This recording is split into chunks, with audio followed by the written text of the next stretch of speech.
Good evening aspirants, welcome to Oasis Eduzone, जहाँ पे हम डेली न्यूज़पेपर एनालिसिस करते हैं। तो आज का जो न्यूज़पेपर है फॉर 7 जुलाई 2025, ये सारे इंपॉर्टेंट टॉपिक्स हमें देखना है। आज बहुत सारे न्यूज़ रिपीट थे। ठीक है, मैं फिर से बताना चाहूँगी कि जो न्यूज़ रिपीट होते हैं वहाँ पे हम रोज़ वो टॉपिक नहीं लाते हैं अनटिल एंड अनलेस उस रिपीटेड न्यूज़ में कुछ न्यू फैक्ट आया हो। अगर न्यू फैक्ट कुछ न्यूज़ में आता हो तो वो मैं ज़रूर से कवर करूँगी। अगर न्यू फैक्ट नहीं है, ऑलरेडी हमने कवर किया हुआ है, तो हम उसे बार बार नहीं देखेंगे। वाई? ताकि आपका टाइम बचे, because time is money, right. And और एक चीज जो मैं यहाँ पे न्यूज फॉर्मेट देती हूँ, एक ही पेज में सारा मैं लिख के देती हूँ, why in news and facts जो आपको एग्जाम के लिए जरूरी है, and with MCQ for your own application based exercise. ठीक है, तो ये आप स्क्रीनशॉट ले सकते हो, आप सेव कर सकते हो, गैलरी में एक एल्बम बना सकते हो, ताकि आप एग्जाम से पहले या हर रात सोने से पहले स्क्रॉल करो। इंस्टाग्राम फेसबुक स्क्रॉल नहीं करके अगर वो स्क्रॉल करते हो तो एग्जाम में क्या पता आपको एक्स्ट्रा 2 मार्क्स मिल जाए, राइट। एंड बाकी आप अगर वन नोट से नोट मेकिंग भी करते हो तो वहां पे भी आप स्क्रीनशॉट अटैच कर सकते हो, राइट। तो ये सारी कुछ टिप्स है, तो इस न्यूज़पेपर में आपको देती रहती हूँ, तो आज भी आपको बोल रही हूँ क्योंकि आप अगर नए हो तो you can follow this newspaper so that आपका static versus current affairs note day 1 से आप अपग्रेड करते जाओ, ताकि एग्जाम के टाइम पे आपको कोई मोटी मैगजीन उठानी ना पड़े, और अगर आपने उठाया भी तो वहां से आपको बस 30% एडिशनल पढ़ना पड़े, क्योंकि 80% काम आप डे 1 से ही यहाँ के थ्रू कर सकते हो। ठीक है, तो चलिए स्टार्ट करते हैं आज का न्यूज़पेपर। तो पहला जो न्यूज है हमारा वो कहता है कि जो अभी recently prime minister Narendra Modi ji ने कहा है कि ब्रिक्स जो है वो एक पावरफुल फोर्स है फॉर द ग्लोबल गुड, तो and multipolarity reform of global institution and inclusive development. तो आईआर के टॉपिक में ये इंक्लूड होता है, that is global groupings and agreement. तो उन्होंने कहा है कि क्रक्स इस न्यूज का यही है कि ऑब्वियसली हमारी डिप्लोमेटिक रिलेशंस में BRICS plays an important role. तब एग्जाम पर्सपेक्टिव से हमारा क्या जानने की हमें जरूरत है? ब्रिक्स लॉन्च्ड, ये हम देखेंगे। एक मिनट पहले देख लेते हैं कि ब्रिक्स है क्या। It's a group of 5 major emerging economy. तो पहले जो फाउंड हुआ था ना, ये फाउंडेड इन 2006, ये ब्रिक था। B for Brazil, R for Russia, I for India, C for China. And ये एक्सपांड हुआ कब? 2010 में, तब ये बना ब्रिक्स। एस फॉर क्या है? South Africa. ठीक है, BRICS comprises of 40% of the world population and 25% of global GDP। तो 25% ग्लोबल जीडीपी का हिस्सा है, तो obviously it's an important grouping, right.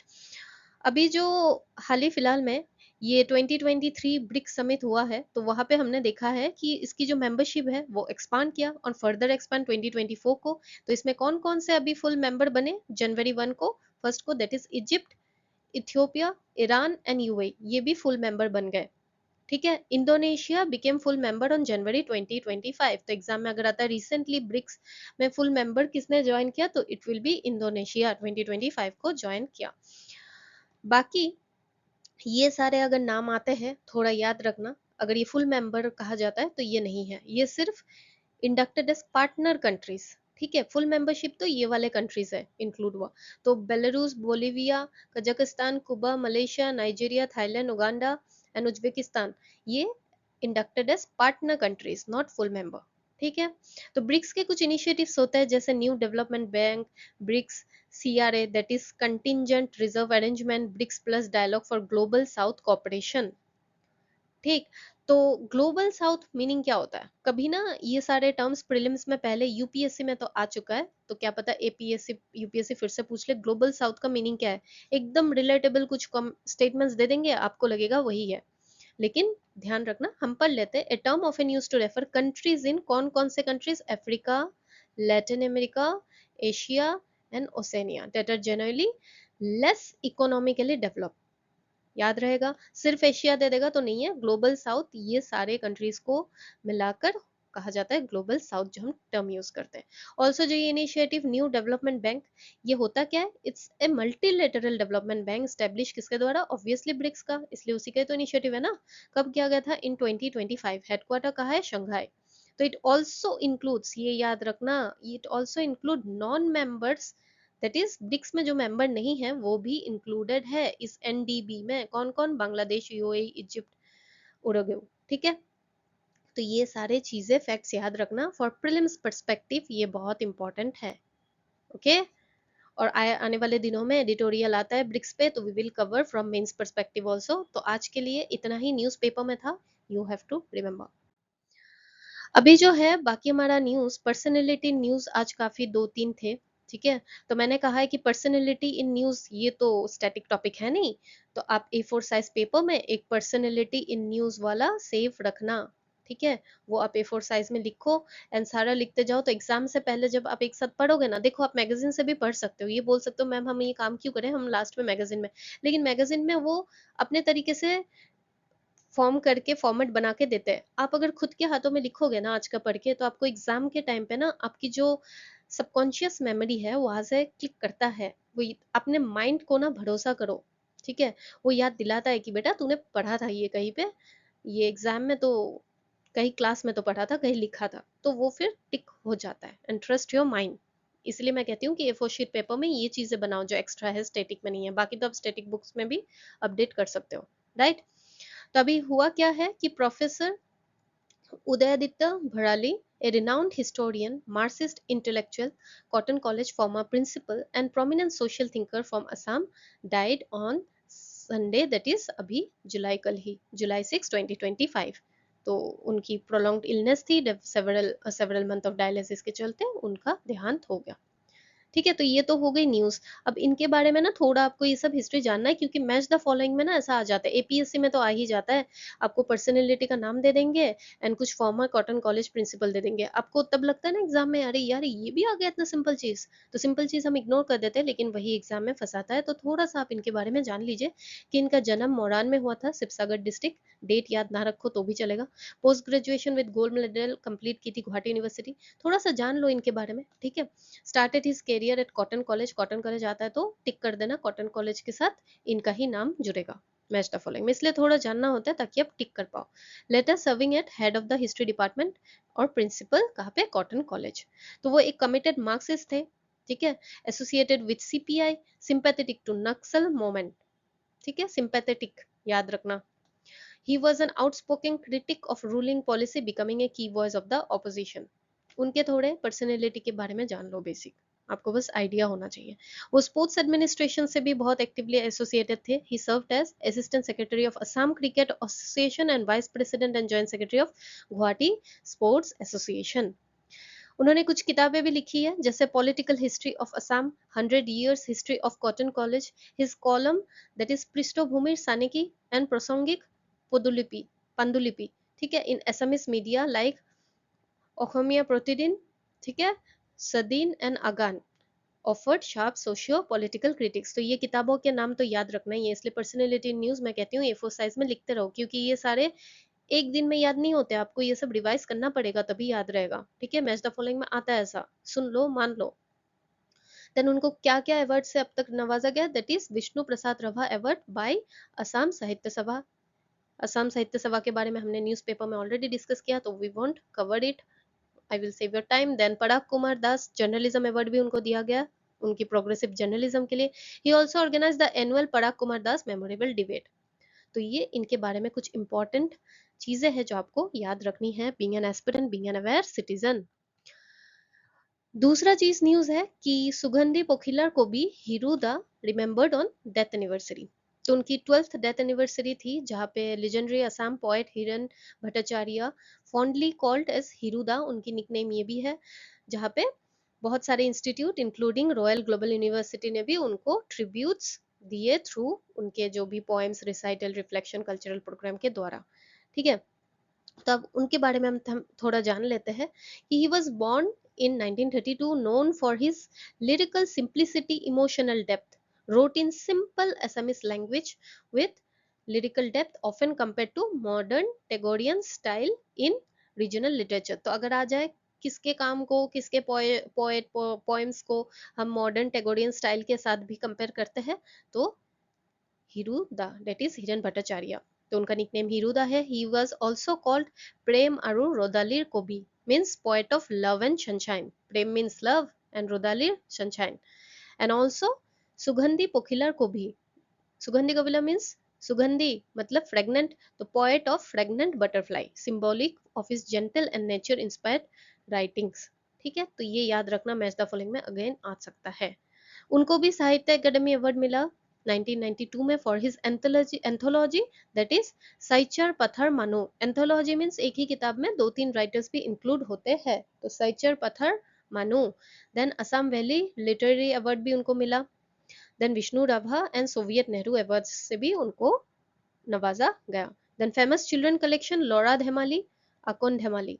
ठीक है, तो ये भी याद रखना, पास्ट अवे, ये डेट याद ना भी रखो तो भी चलेगा, फिर भी एक बेसिक आइडिया रख लेना। तो ये इनकी किताबें एंड पर्सनैलिटी के बारे में इंपॉर्टेंट न्यूज याद रखना और ये एमसीक्यू भी सॉल्व करना।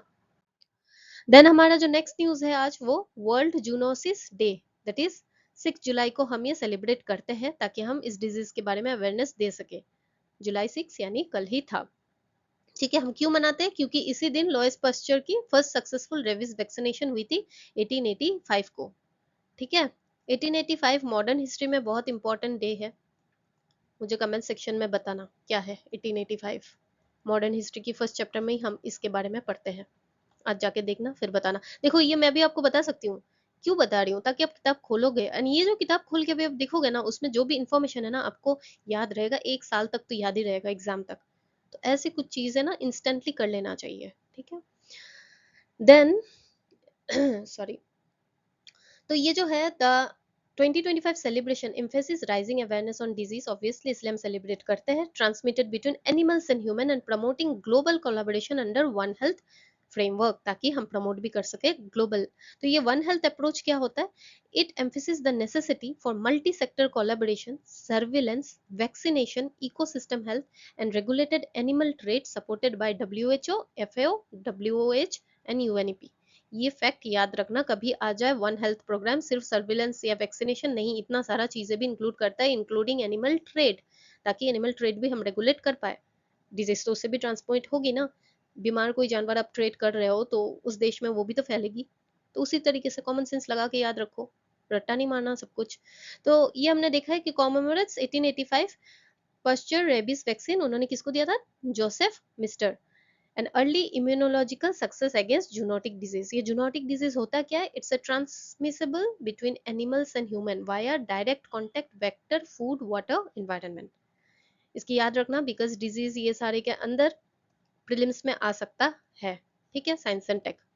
थीम क्या था? One world one health prevent zoonosis, ताकि इंटीग्रेटेड वे से हम इससे लड़ पाए between across human animal and environmental health sector. तो ये क्यों इंपॉर्टेंट है? बिकॉज अब तक ह्यूमन जो इन्फेक्शियस डिजीज है ना 60% is due to zoonosis disease and emerging infection और होने वाला है 75% तक, तो इसलिए इंपॉर्टेंट है। सचेस कौन सा होता है एनिमल से? रेबीज, अभी हाल ही में न्यूज में था, याद करो again. Ebola, avian influenza, brucellosis and कोविड-19, राइट? तो ये इसी बेसिस पे एक एमसीक्यू है, जरूर से सॉल्व करना। देन हमारा नेक्स्ट न्यूज है north east state honour doctor Shyama Prasad Mukherjee on 125th birth anniversary. आपको टॉपिक से ही न्यूज का पता चल गया, राइट? अब हम जान लेते हैं एग्जाम की काम की चीज हमारी फैक्ट्स। ये इंडियन मॉडर्न हिस्ट्री में आ सकती है, पहले भी एक बार आया हुआ है इनके बारे में, तो it becomes important as it is there in PYQ। ठीक है, तो एडवोकेटेड फॉर एबोलिशिंग, उनका ये आइडियोलॉजी मानना था वन नेशन वन कॉन्स्टिट्यूशन, इसलिए उन्होंने कहा है कि पार्टीशन एरा को एबोलिश करो, उनको नहीं ये अच्छा लगता था। He always promote like uniform governance across India, तो स्पेशल एरा, स्पेशल प्रोविजंस, ये सब abolish, sorry, he used to advocate about abolishing partition era, special provision. Promote हमेशा करते थे कि एक ही कॉन्स्टिट्यूशन एक ही नेशन के लिए होना चाहिए, इंक्लूडिंग जम्मू एंड कश्मीर भी। ठीक है, ऑल्सो उनके बारे में थोड़ा जान लेते हैं कि he served as India's first minister of industries and supply. Minister of industry and supply को अभी कॉमर्स एंड इंडस्ट्री हम कहते हैं। तो ये after independence he was the first minister for industry and supply and notably oppose the quit India movement. Oppose किया था।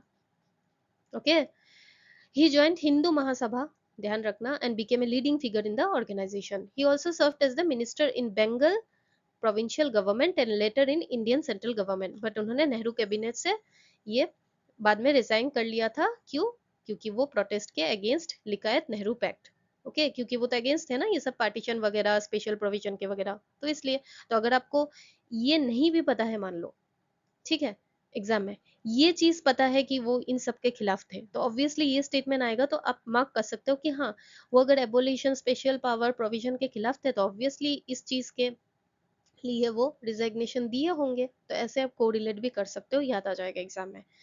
तो रिजिग्नेशन के बाद उन्होंने फाउंडेड किया, फाउंडर बने वो भारतीय जन संघ, फाउंड किया कब, 1951, and it become the ideological precursor of today's BJP, champion nation unity and cultural nationalism, जो अभी पॉलिटिकल पावर प्रमोट करती है, दैट इज बीजेपी टुडेज, अभी बीजेपी है ना, तो वही। तो बर्थ एनिवर्सरी इनकी 6 जुलाई 1901, अभी 25th बर्थ एनिवर्सरी हमने सेलिब्रेट किया। किसने ऑर्गेनाइज किया, थोड़ा सा जान लो। Mera Yuva Bharat, that is youth affairs and sport ministry Assam and Jammu Kashmir administration led celebration, याद रखना।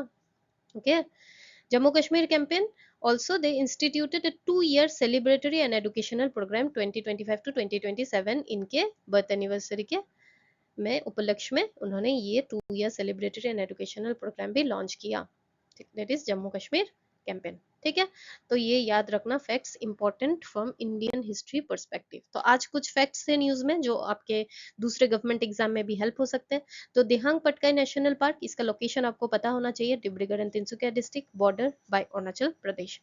ठीक है, ये initially as wild life sanctuary था, 2004 में अपग्रेडेड टू नेशनल पार्क कब, दिसंबर 2020, बट ऑफिशियली नोटिफाइड किया गया जून 2021। ठीक है, तो ये याद रखना, पहले wild life sanctuary then national park बना।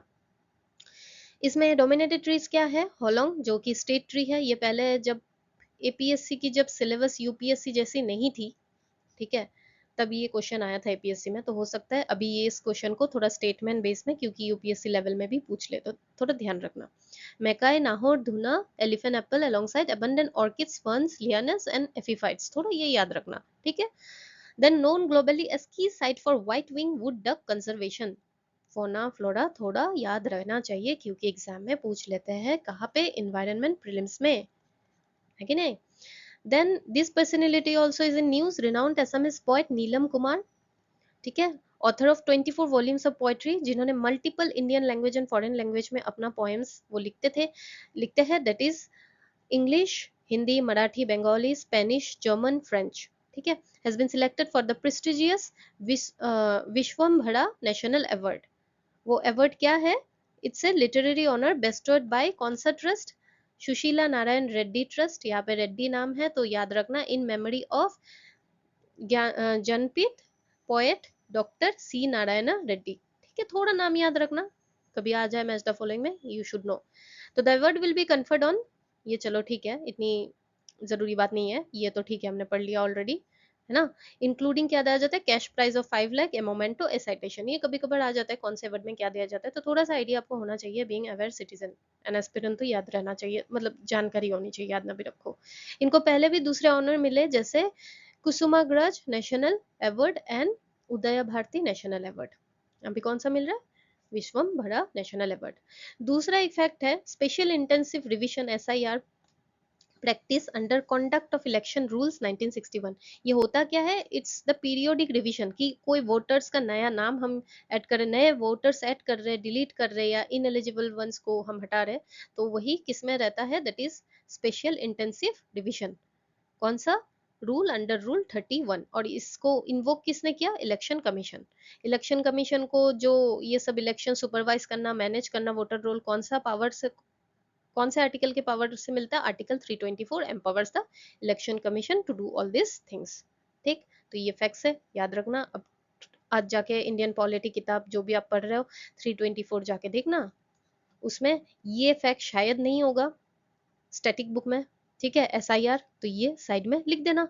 हो गया ना आपका स्टैटिक के साथ सीए का अपग्रेडेशन, ऐसा ही करता है, फिर मैगजीन उठा के ये सेम चीज फिर नहीं पढ़ना, फिर 324 मैगजीन से भी नहीं पढ़ना। हर जगह आपकी मेमोरी एक मैगजीन से, एक किताब से, एक नोट से मेमोरी बनेगी, कंफ्यूज हो गए, प्रीलिम्स में जानने वाला क्वेश्चन गलत करके आओगे, इसलिए एक ही जगह से पढ़ो, उसी को ये अपग्रेड करो। ठीक है, देन हमारा नेक्स्ट आज का जो लास्ट न्यूज है, that is editorial brain drain slowing India's rise. तो यहाँ पे ऑथर ने कुछ कहा है, हम देख लेंगे क्या क्या है। तो या ऐसा क्वेश्चन बन सकता है कि causes consequences and policy reform, क्या कौन सी क्या जरूरी है to address India's growing brain drain.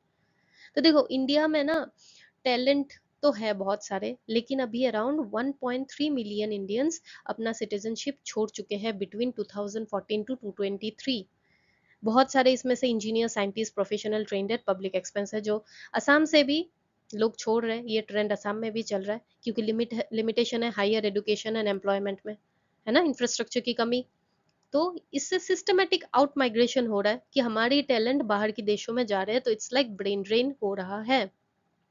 Cause क्या है? Limited educational opportunities. देखो असम में ना 24,000 से ज्यादा एप्लीकेंट होते हैं गुवाहाटी यूनिवर्सिटी में पीजी सीट्स के लिए, लेकिन सीट ओनली 1,800 है। कमी देख रहे हो? बाकी जन क्या है, तो इसलिए एग्जाम में भी आप अभी देखो फेल होते हो, तो इसलिए बुरा नहीं माना, अगर आपने मेहनत की है दूसरे फील्ड में जाओ या फिर से अपियर करो, वो आपकी डिसीजन है। लेकिन देखो ना सीट ही तो कम है, तो आप अगर अच्छे स्टूडेंट भी हो तो कहाँ से सबको मिलेगा, है ना। सीट ही अगर 2 है और 10 जन compete कर रहे हो, तो 8 जन तो फेल होने ही वाले ना। तो ऐसे जो फेलियर्स आते हैं ना लाइफ में, उससे दुखी मत होना, उससे अपने सेल्फ वर्थ को क्वेश्चन मत करना, ठीक है। किसी और चीज में करो, हो सकता है किसी और चीज में आपका काम हो, राइट। तो ऐसे फेलियर्स में नहीं है। हाँ, जहाँ पे अभी 20 पोस्ट है या कुछ मान लो 10 जन दे रहे हैं, तो वहां पे आप कंप्लीट, वहां फेल होने से रोते बैठो ना। बेसिक क्वेश्चन आपके कॉलेज और क्या कहते हैं स्कूल में कॉलेज में वहां पे फेल कर रहे हो, तो वो क्वेश्चन करो वर्थ में कि क्या सब पास कर रहे हैं, मैं ही क्यों नहीं करा। ऐसे कम्पिटिटिव एग्जाम्स ये सब में थोड़ा सा अपने आप को जज करना बंद करो, मेंटल हेल्थ सही रहती है, ठीक है।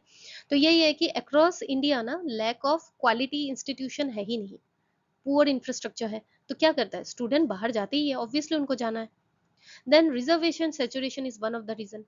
अभी देखो ईडब्ल्यूएस कोटा लाए हैं, देन 49.5% रिजर्वेशन तो एडुकेशन एंड जॉब में है ही। फिर वोट बैंक के चलते 50% भी कैप कर दो, वगैरह वगैरह क्या क्या चलते ही रहता है। तो ये सब मेरिट बेस्ड, जो मेरिट वाले जो स्टूडेंट है वो क्यों ही रहेंगे यहाँ पे कि यार हमें तो मिल नहीं रहा है कुछ ढंग का नॉलेज स्किल होते हुए भी। और क्या है, stagnant public sector career, bureaucratic बहुत सारे हर्डल्स होते हैं। देन वर्क लाइफ जो बैलेंस होता है वो नहीं होता, कोई बहुत काम कर रहा है, कोई कुछ काम ही नहीं कर रहा, है कि नहीं। आप देखते हो जाके, लोग बहुत सारे तो बहुत काम करते हैं, कोई तो बस बैठे रहता है, ऑफिस का टाइम बिताता है। देन लिमिटेड प्रमोशंस है, तो ये सारे स्टेगनेंट कर देता है पब्लिक सेक्टर एरिया में। देन प्राइवेट सेक्टर लिमिटेशन, बहुत सारे सिटीज में टायर 1 और टायर 2 और टायर 3 सिटीज में अब तक जॉब अपॉर्चुनिटीज बहुत कम है, क्योंकि वहाँ पे इंफ्रास्ट्रक्चर नहीं है। तो इंफ्रास्ट्रक्चर नहीं है तो ऑब्वियसली माइग्रेट करेंगे ही ना। आप पढ़े लिखे होके थोड़ी ना ऐसे जगह पे रहोगे जहाँ पे कुछ स्कोप ही नहीं है, आपकी पढ़ाई यूटिलाइज ही ना हो, until and unless आपको कुछ रीजन से रहना पड़े। Then unfunded research development and innovation, ये हमने बहुत सारे चीजों में लास्ट वीक भी देखा है एडिटोरियल में, राइट कि हम लेस देन 1% जीडीपी स्पेंड करते हैं इन रिसर्च एंड डेवलपमेंट, जहाँ पे यूएस स्पेंड करता है around 3.7% of the GDP in research. इसलिए आईआईटी से ना जो पास आउट होते हैं 33% ऑफ आईआईटियंस बाहर चले जाते हैं, माइग्रेट करते हैं, क्योंकि यहाँ पे और भी हाई पे गैप्स। सॉफ्टवेयर इंजीनियर को यहाँ पे 15 to 17 लाख पर एनम मिलता है, बट फॉरेन में जाके वो उनको इजीली 1 करोड़ प्लस मिल जाता है, तो वो जाते हैं। प्लस नीट स्टूडेंट जो भी रहते हैं, मेडिकल एक्सोडस, यहाँ पे नीट की स्ट्रेस, अगेन सीट कम, इंफ्रास्ट्रक्चर कम, पैसे ज्यादा है, प्राइवेट फीस तो इतना है मेडिकल पढ़ने का, आप तो अफोर्ड नहीं कर पाओगे, हर कोई नहीं कर पाएगा। इसलिए स्टूडेंट जाते हैं Iran, Egypt, Uzbekistan for MBBS degree, right. तो अब ये इससे होता क्या है, देखो सबसे पहले तो इकोनॉमिक लॉस है, क्योंकि हमारा टैलेंट बाहर जा रहा है हमारे देश से, तो tax revenue, innovation, skill, productivity, सारा चीज लॉस कर रहा है इंडिया, तो it's an economic loss overall. Assam की तो डबल बर्डन है। कैसे? क्योंकि असम की देखो जो टैलेंटेड स्टूडेंट है, ब्राइट स्टूडेंट है, वो भी बाहर जा रहे हैं। तो वो बाहर जा रहे हैं तो मैन पावर की कमी हो जाती है, और मैन पावर की कमी हो जाती है तो क्यों ही कोई यहाँ पे इंफ्रास्ट्रक्चर की डेवलपमेंट करवाएगा, क्योंकि यहाँ पे तो मेन पावर ही नहीं है। तो इंडस्ट्री क्यों ही आएगा, क्योंकि यहाँ पे तो टैलेंट की स्केसिटी है। तो लोग भी जा रहे हैं, एंड लोग जाने की वजह से इंफ्रास्ट्रक्चर भी डेवलप नहीं हो पा रही है। Then loss of public investment, IITs में जो जाते हैं, अभी आईआईटीज जो माइग्रेट कर जाते हैं, तो उसमें ना अराउंड 850 करोड़ गवर्नमेंट का लॉस होता है, जो सब्सिडीज उनके जो भी उनको स्कॉलरशिप सब्सिडीज में खर्च करते हैं, तो अराउंड 25,000 करोड़ गवर्नमेंट की लॉस होती है, हो चुकी है अभी 30 ईयर्स में, क्योंकि आईआईटीएंस तो फिर बाहर ही जा रहे हैं ना 33%। Then weakened innovation, obviously talent तो है लेकिन job creation, startup ecosystem and competitiveness, ये सब में लोग फाइट नहीं कर पाते क्योंकि क्या कहते हैं, टैलेंट होता नहीं है, टैलेंट तो बाहर चले जा रहे हैं। तो यहाँ पे आप टैलेंट कमाओ, फिर यहाँ पे कुछ प्रोड्यूस करो। आत्मनिर्भर बनना है ना, तो आप भी तो उसी का हिस्सा हो। तो यही सारे ऑथर कहता है। तो सजेस्टेड रिफॉर्म क्या क्या हो सकता है? डीकपल कोटास फ्रॉम पॉलिटिक्स, के पॉलिटिक्स से हटा दो भाई, कि हम आप हमें वोट दो, हम 50% आपको ये सारे दे देंगे, 50% से ज्यादा आपको दे देंगे रिजर्वेशन, ये सारा सब हटाओ। एंड मेरिट बेस्ड जो कैटेगरी है वो लाओ। ठीक है, ये कहता है ऑथर की, ठीक है रिजर्वेशन रखने भी है तो reserve 10 to 15% seat for high performance, merit based reservation भी कैटेगरी ऐसे लाओ ना, तो फिर टैलेंट वाले जो लोग हैं यहाँ से नहीं जाएंगे, क्योंकि उनको भी यहाँ पे फायदा दिखेगा। इकोनॉमिक क्राइटेरिया के बेसिस पे रिजर्वेशन होनी चाहिए, ना कि बस कास्ट बेस पे। एक्सपांड इंस्टीट्यूशनल कैपेसिटी, कि पीजी की सीट जो है 70% फैकल्टी वैकेंसीज है उनको फिलअप करो। इम्प्रूव लैब इंफ्रास्ट्रक्चर, जो रिसर्च की डिजिटल लर्निंग इंक्रीज करो। बहुतों को डिजिटल लर्निंग्स के बारे में पता ही नहीं है, आपको पता है? आप आसपास में जाके देखना, कंटेंट क्रिएशन के बारे में भी बहुतों को पता नहीं है।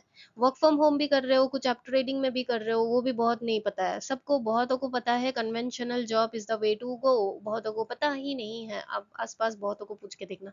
एंड दुख की बात यह है कि वेल एडुकेटेड इंसान भी कन्वेंशनल मेथड को ही सिर्फ देखता है। बहुत चीजें हैं यार, टाइम के साथ साथ बहुत चीजें बदलती है, तो उसकी अवेयरनेस भी कम है। देन रिसर्च एंड डेवलपमेंट में स्पेंडिंग तो बढ़ानी है, एटलीस्ट 5% हमारी जीडीपी लगेगी तो ही हम compete कर पाएंगे। जैसे कि ऑस्ट्रेलिया में भी इनोवेशन हब्स वो करते हैं, जिससे इंडस्ट्री और एकेडमिक्स के साथ वो कोलैब करके ये सारा चीज प्रमोट करते हैं। रिसर्च एंड डेवलपमेंट क्यों, कंपनी के साथ करने से क्या फायदा? कंपनी का हमने पढ़ा था ना, सीएसआर होता है, कॉर्पोरेट सोशल रिस्पॉन्सिबिलिटी, तो वो करेंगे ना फिर फंडिंग आपके रिसर्च इनोवेशन हब्स के लिए। तो ऐसा ऑस्ट्रेलिया में ऐसा मॉडल वो प्रैक्टिस करते हैं। Then return and build programme, कि असम से मान लो जो टैलेंट होते हैं उनको कुछ अगर रिटर्न करते हैं वो, उनको हम प्रेस्टिजियस लोकल रोल दे, थोड़ा सा टैक्स ब्रेक्स दे, सीट फंडिंग, रिसर्च के कुछ ग्रांट दे, जैसे कि साउथ कोरिया में देते हैं, ताकि आप उनको कुछ फायदा दोगे तो ही वो रिटर्न होके आएंगे ना यहाँ भी कुछ करने के लिए, अदरवाइज क्यों ही आएंगे? तो ऐसे कुछ रिटर्न एंड बिल्ड प्रोग्राम, कुछ स्कीम हमें चलाना चाहिए, राइट। देन है बिल्ड लोकल जॉब इकोसिस्टम, की tech hub, remote work zones and vocational linkages के थ्रू हम ये सारा करें, ताकि मार्केट डिमांड के साथ हम प्रोड्यूस कर पाए। तो ओवरऑल देखा जाए तो इंडिया और असम में देखो पॉलिसी पैरालिसिस तो हो ही रहा है, ठीक है, पॉलिटिक्स के चलते ये सब इंफ्रास्ट्रक्चर, तो ब्रेन ड्रेन ना ब्रेन ड्रॉट में भी बदल सकता है, सूखा पड़ सकता है, जो नेशनल डेमोग्राफिक डिविडेंड को हमारा वीकन कर देगा। तो कोटास जो होता है, हम जो कोटास देते हैं, रिजर्वेशन देते हैं, वो ब्रिज की तरह काम करना चाहिए, लेकिन फिलहाल तो वो केज की तरह काम कर रहा है, क्योंकि आप जा नहीं सकते, आपके पास टैलेंट है, जा नहीं सकते, क्योंकि रिजर्वेशन सीट आधा कवर कर चुका है। तो ये सारी चीजों को हमें मेरिट बेस करना चाहिए, इंस्टीट्यूशनल रिफॉर्म्स लानी चाहिए, इन्वेस्टमेंट लानी चाहिए, डायस्पोरा एंगेजमेंट, ताकि और ज्यादा इंडिया के टैलेंट एंड नेशनल ग्रोथ में वो अपना रोल प्ले कर पाए। तो this was all about today's editorial analysis, जो जो ऑथर ने डिस्कस किया हमने भी डिस्कस किया, ये इंपॉर्टेंट है, इकोनॉमी जीएस 3 पेपर में आ जाए, ठीक है। माइग्रेशंस, इंडियन डायस्पोरा, जीएस 2 उसमें भी आ सकता है। तो आप कुछ पॉइंट उसमें, तो आईआर के फैक्ट्स भी कुछ आपको लिखने होंगे, सिर्फ इकोनॉमिक देखो, इसलिए हम कहते हैं चीजें इंटर रिलेट करके पढ़ो। अब ये अगर मान लो जीएस 3 में ओनली इकोनॉमी बेस में आता तो ठीक है, आप ऐसे लिखो, थोड़ा बहुत अच्छा मार्क्स मिल जाएगा। लेकिन ये जीएस 2 के अंडर अगर आईआर के क्वेश्चन में आता है, इंडियन डायस्पोरा, तो थोड़ा सा आपको आईआर वाले चीजें भी लिखनी होंगी, ठीक है, उस कंट्री के साथ, जिस कंट्री के बेसिस में देगा या कुछ भी, तो वो आपको आईआर बेसिस पे भी लिखनी होगी। सिर्फ यही लिख के आओगे तो थोड़ा सा वो जनरलाइज हो जाएगा, ठीक है। तो ऐसे सिलेबस के कीवर्ड्स को भी यूज करना होगा आंसर में, ठीक है। तो all this things are done. आज का इंपॉर्टेंट न्यूज़पेपर हमारा जो भी टॉपिक्स था हमने कवर किया, ठीक है। तो आप अच्छे से पढ़िए। एंड अभी अगेन हैप्पी मंडे, आज पहला वीक है, वीक सॉरी पहला दिन है वीक का, तो पूरा वीक आपका प्रोडक्टिव जाए। एंड अगर आप ये सेशन से 1% भी कुछ नया सीख रहे हो, 1% भी आपकी माइंडसेट में थोड़ी चेंज आ रही है, जो भी मैं यहाँ पे टिप्स एंड ट्रिक्स बताती हूँ, तो do like, share and subscribe and comment, ठीक है। कमेंट करना, आपकी अगर कोई डाउट हो, एमसीक्यूज के आंसर करो, अगर डाउट भी कुछ हो तो कमेंट करना, we will address your problem या क्वेरी, ठीक है। तो तब तक के लिए अच्छे से पढ़िए, खुश रह के पढ़िए। Bye bye.